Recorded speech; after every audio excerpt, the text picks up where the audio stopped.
একবার তো বলে যেতে পারতে, একটা ফোন তো করতে পারতে। তাড়াহুড়ার মধ্যে ফোনটা যে কখন কোথায় হারিয়ে যায় বুঝতে পারিনি। অফিসের সিম ছিল, সিমটাও তুলতে পারিনি। মায়ের দাফন সেরে সোজা চলে যাই হসপিটালে। ডাক্তার বলল বাবার অবস্থাও আশঙ্কাজনক। তারপর টানা 1 বছর আমার বাবা মৃত্যু যন্ত্রণা সহ্য করে থাকতে না পেরে বাবাও চলে যান।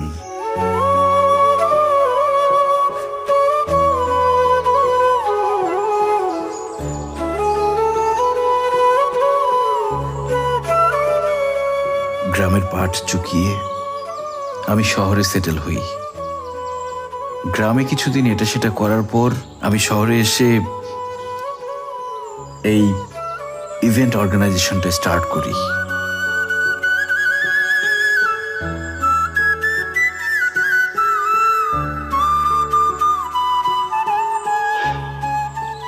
তারপর আমি যে তোমাকে খুঁজিনি তা কিন্তু না।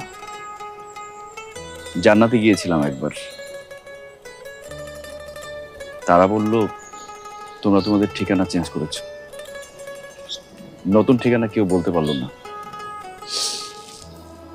প্রচন্ড রাগ, অভিমান আর অপমান থেকেই আমি কাউকে ঠিকানা দেইনি।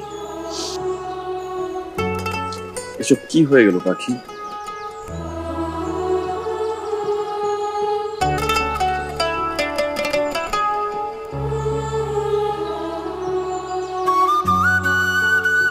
আমি জানি না পরাণ, এত বছর পর যখন আমাদের দেখা হয়েছে, এখন তুমি বলো আমি কি করব?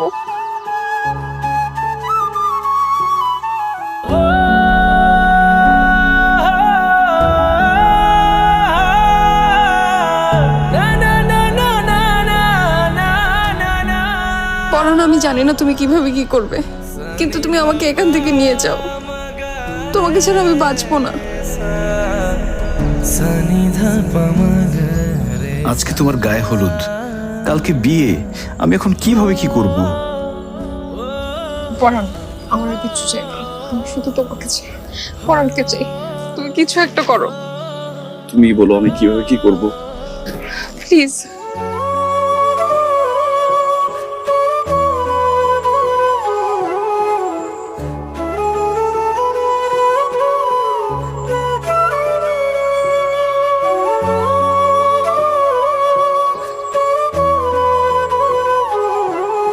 তোমার পাখিকে নিয়ে যাও।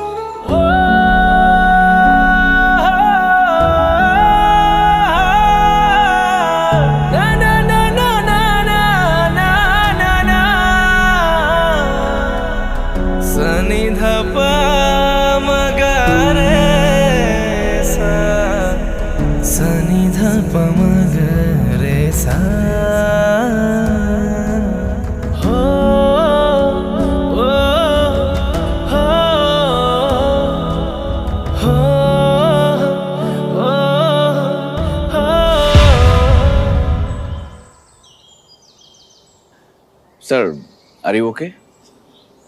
মেয়ের বিয়েতে কোনো বাবাই ওকে থাকতে পারে না। এটাই তো নিয়ম স্যার। আপনার কুল শূন্য করে অন্য আরেকজনের কুল পূর্ণ করবে। আমার কোল শূন্য হবে, কিন্তু অপ্রত্যাশিত অপমানজনক ভাবে আমার কোল যেন শূন্য না হয়। আপনার কথাটা আমি ঠিক বুঝতে পারলাম না। তুমি পরাণ,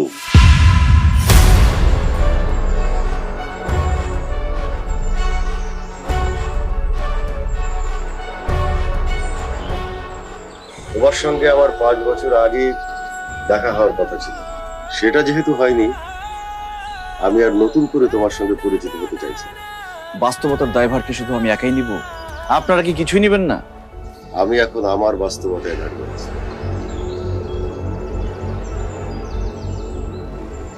তাহলে আমি এখন কি করব আপনি বলুন। তুমি কি করবে আমি জানি না। আমি এখন তোমার কাছে মিনতি করছি, বাড়ি ভর্তি 2 পরিবারের অতিথি, পরিবারের সামনে, সমাজের সামনে আমাকে অপমান করো না বাবা। আমি তোমার কাছে হাত জোড় করে মিনতি করছি, আমাকে অপমান করো না বাবা।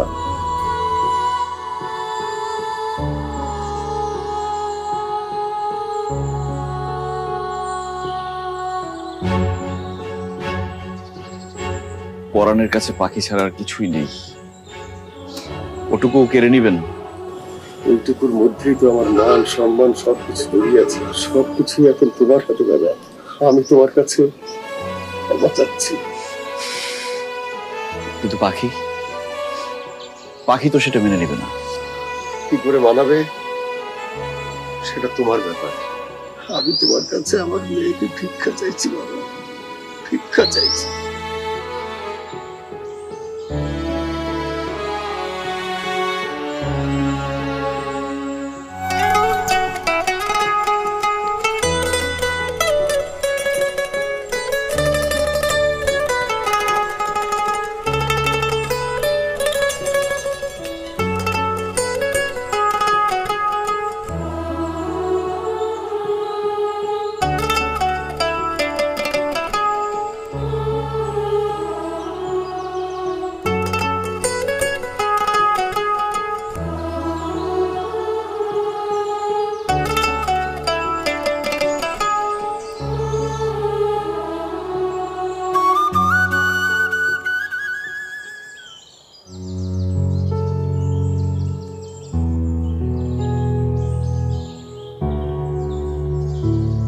আসলি যখন 2টা দিন আগেই আসতি তাইলে তো ঝামেলা হইতো না। ধরে নে আমি আসি নাই। আসিস নাই মানে? পরাণ আসে নাই, যে আসছে সেই ইভেন্টের লোক। পুরো এখানে আর আমি সব জায়গায় খুঁজছি। খুব সে কি বলে তার কথা আমি কিছুই বুঝি না, সে নাকি আসে নাই। দেখ কি বলে।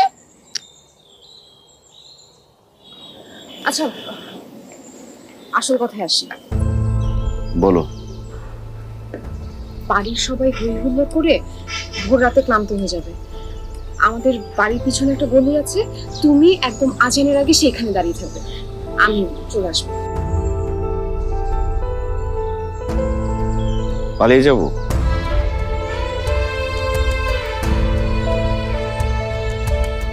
পালিয়ে যাওয়া ছাড়া তো আর কোনো উপায় নেই।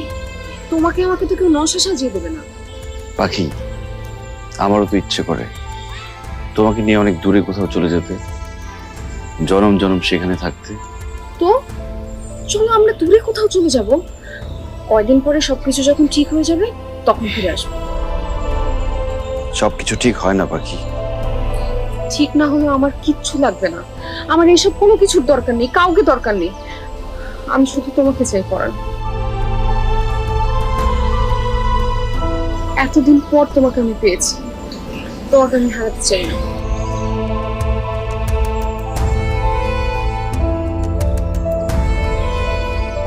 চাইলেই তো সবকিছু হয় না। এই জগতের সবকিছুর বিনিময় হলেও আমি তোমাকে চাই। তুমি ছাড়া আমার তো কেউ নেই। কিন্তু কোনো কিন্তু না। আছে, এর পরেও কিন্তু থেকে যায়। আমি তোমার বাবার বুক থেকে পরম যত্নে তোমাকে নিতে চেয়েছি, তার বুকে পা দিয়ে নয়। মানে? পাখি, আমার পা এক অদৃশ্য শিকলে বাঁধা।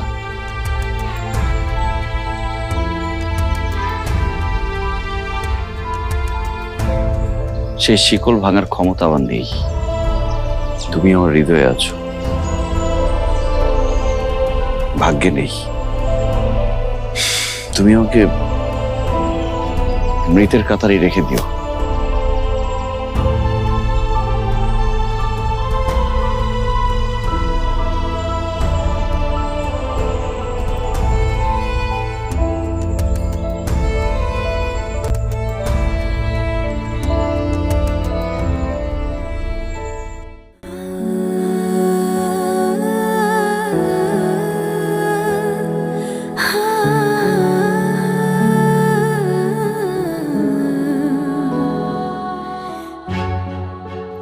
দেখি, ওয়াও কি সুন্দর লাগতেছে। দেখ, এই তো অনেক সুন্দর লাগতেছে। কি হয়েছে তোর, মন খারাপ কেন?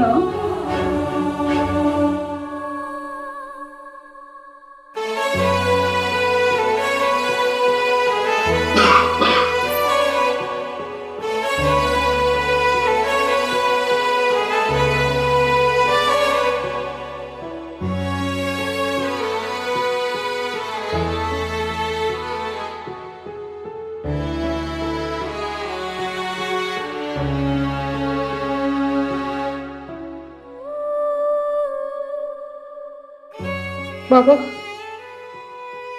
আমাকে খুব সুন্দর লাগছে তাই না?